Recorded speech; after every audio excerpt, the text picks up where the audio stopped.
سر صاحب جیسے national assembly میں ایک سیشن ہوتا ہے نا وقفہ سوالات، آج وقفہ سوالات، اچھا آج عوامی دور آ گیا، آج عوامی دن، عوامی دور، عوام کے نام جو لوگ آپ کو دیکھتے ہیں. اصل میں سوالوں میں بھی اتنی ویرائٹی ہے کہ ہمارا شو کیونکہ روزانہ جنرل ٹاپکس پہ ہوتا ہے، کرنٹ افیئرس پہ، سوالوں میں بھی اس طرح کے ہی معاملات آئے ہوئے ہیں. یار میں تو آپ کو ہمیشہ کہتا ہوں کہ 2-3 سوال لے لیا کریں.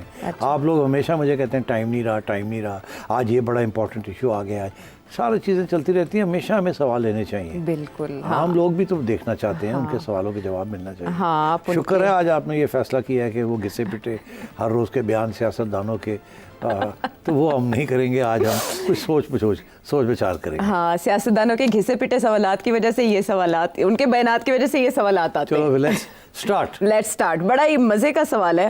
آپ کو پتہ ہے ہمارے سیاست کی اپوائنٹمنٹ، ریٹائرمنٹ یا پھر امریکہ میں کون سا پریزیڈنٹ آئے گا تو پاکستان میں حکومت چینج ہوگی، یہی ہوتا ہے نا ہماری سیاست گھومتی جیسے. یا بنگلہ دیش میں جو تبدیلی آئی اس کا وہ یہاں آئے گی یا نہیں آئے گی. ہاں تو یہ جو سوال ہے باسط صاحب نیو جرسی سے، یہ کچھ ایسا ہی سوال کر رہے ہیں. جی آپ کا مشاہدہ، تجربہ اور آپ کی چڑیا اگلے سال جنرل عاصم منیر کی ایکسٹینشن کے بارے میں کیا بتاتے ہیں؟ جی بتائیں. آپ کہہ رہے تھے مزے کا سوال ہے. یہ مزے کا سوال نہیں ہے، بڑا خطرناک سوال ہے. یہ میرا چاہتے ہیں کہ میرا شو بند ہو جائے، یہی چاہتے ہیں نا. اس میں ایسی بات ہے کہ آپ کا شو بند ہو جائے گا؟ نہیں مطلب ہے کہ مطلب کیا یہ ریڈ لائن ہے کیا؟ نہیں ریڈ لائن تو نہیں ہے. تو پھر پرکٹتے ہیں کیا؟ تو پھر یہ جلتے ہیں.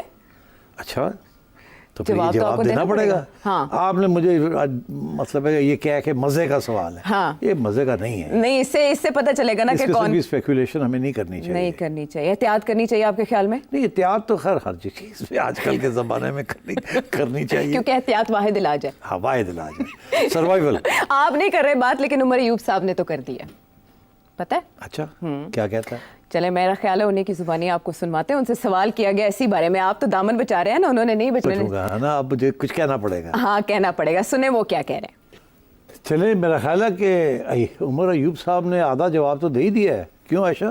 جی بالکل. ہاں وہ تو کہتے ہیں کہ جب ٹائم آئے گا تو دیکھا جائے گا ایکسٹینشن دینی ہے کہ نہیں دینی. تو اب سوال یہ ہے کہ کیا ایکسٹینشن ملے گی یا نہیں ملے گی، تو اب پیشن کو ہی کرنی پڑے گی. لیکن تضاد کیا نا چیف جسٹس کو، انہوں نے کہا فوراً گھر جائیں، لیکن آرمی، ہاں جی انہوں نے کہا ان کا تو ٹائم پورا تو وہ گھر جائیں، لیکن آرمی چیف کا کیونکہ ملکی حالات ہے، ملکی مفاد ہے، اچھا وہ تو زیادہ بڑا دائرہ ہے. چلیے پھر آج ہم جسے کہتے ہیں نا کہ جنہوں نے چھلانگ مار دینے ہیں. دیکھیے بات یہ ہے کہ اس وقت جو قانون ہے، قانون کے مطابق تو وہ 64 کی عمر تک رہ سکتے ہیں آرمی چیف. باجوہ صاحب کے لیے یہ قانون تبدیل کیا گیا تھا اور وہ it was not specific to ہم، so this means that he can stay as army chief till the age of 64. But term جو ہوتی ہے وہ 3 سال کی ہوتی ہے. دیٹ مینس ناؤ سمپلی ایک اسٹروک آف دا پین کے ساتھ اس وقت جو بھی حکومت ہوگی اگر وہ چاہے گی تو ان کو ایکسٹینشن مل سکتی ہے. اور کیا ملے گی یا نہیں ملے گی وہ الگ سوال ہے. اچھا اب آئیے آپ اس کا جو تعلق ہے کہ ملے گی یا نہیں ملے گی، یہ آپ کو عمر ایوب نے اس کا جواب دے دیا. بیسکلی وہ یہ کہہ رہے ہیں کہ اس وقت کے حالات دیکھنے پڑیں گے. مگر اس سے مجھے اب یاد آ گیا، اور شاید یہ اشارہ بھی میں کروں گا، آپ سمجھ جائیے گا، کہ جب نواز شریف صاحب نے باجوہ صاحب کے خلاف باتیں کی تھیں تو اس وقت تو ایسے لگتا تھا کہ اب سوال ہی پیدا نہیں ہوتا کہ باجوہ صاحب کو جب ایکسٹینشن کا وقت آئے گا تو نون لیگ کبھی بھی سپورٹ نہیں کرے گی، کیونکہ نواز شریف صاحب نے تو الزام لگا دیا تھا کہ ان کی وجہ سے یہ سارا کرائسس ہو رہی ہے. تو جب وقت آیا تو اس وقت ساری مسلم لیگ پہنچ گئی لنڈن، اور لنڈن پہنچ گئی، انہوں نے کہا جی کہ ہمیں ایکسٹینشن، عمران خان تو ایکسٹینشن دے ہی رہا ہے، اور اگر ہم نے نہ دی تو پھر ہم بالکل ہی آئسولیٹ ہو جائیں گے اور ایک ذاتی بھی ایشو بن جائے گا آرمی چیف کے ساتھ.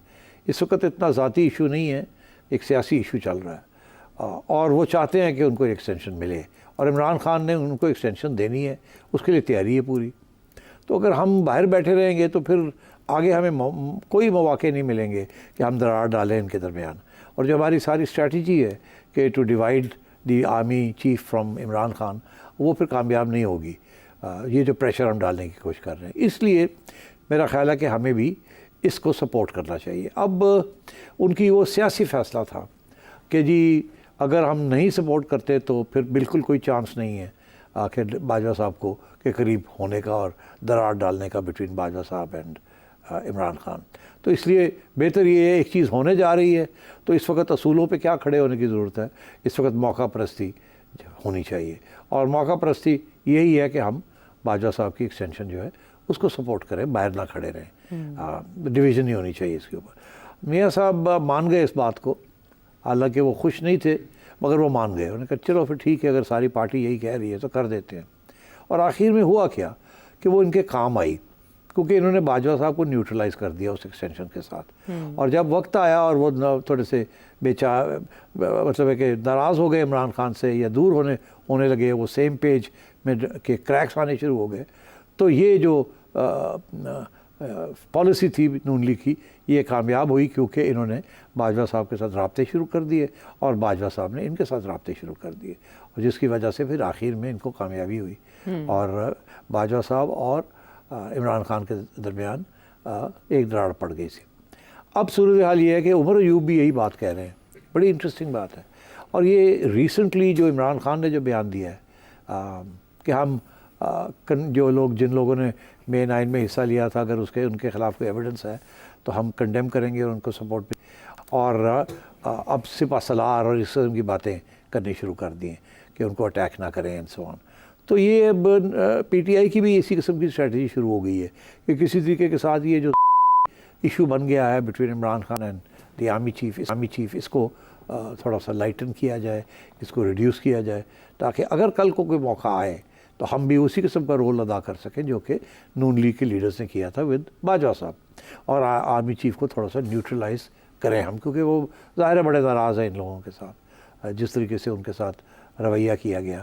اور اس کے بعد خان صاحب کا شروع میں, اور اس کے بعد خان صاحب کے ہدایت کے اوپر ساری پی ٹی آئی نے جو کچھ سوشل میڈیا پہ ان کے خلاف کیا ہے. تو یہ اب عمر ایوب نے اس بات کو کھلا چھوڑ دیا. اچھا, اب یہ اس کا یہ مطلب ہے کہ ان کی امید یہ ہے کہ کسی نہ کسی سٹیج پہ یہ ایشو کھڑا ہوگا اور انہیں بھی سوچنا پڑے گا. اس لیے بہتر یہی ہے کہ اسی وقت کوئی اس قسم کا بیان نہ دیا جائے جس کے ساتھ سارے دروازے بند کر دیے جائیں. تو اب آئیے آگے ہوگا کیا.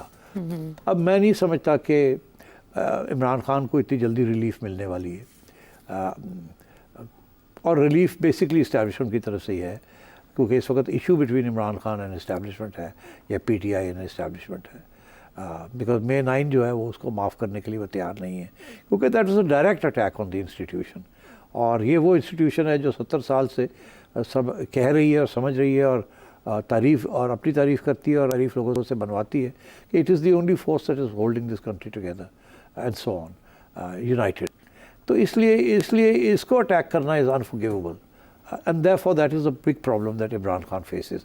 نواز شریف نے کبھی اس طریقے سے اٹیک نہیں کیا تھا, اور وہ بھی ایک ہلکی سی اٹیک تھی کہ جی آپ نیوٹرل ہو جائیں, یہ نہ کریں وہ نہ کریں, اور اس کے اوپر کتنا پھر بیکلیش آئی تھی. تو یہ خان صاحب نے تو ہر مطلب کیا نہیں کہا. اور so my sense is Umar Ayub is also hoping کہ وہ دن آئے گا کہ شاید انہیں بھی اس قسم کی کوئی اسٹریٹجی اختیار کرنی پڑے.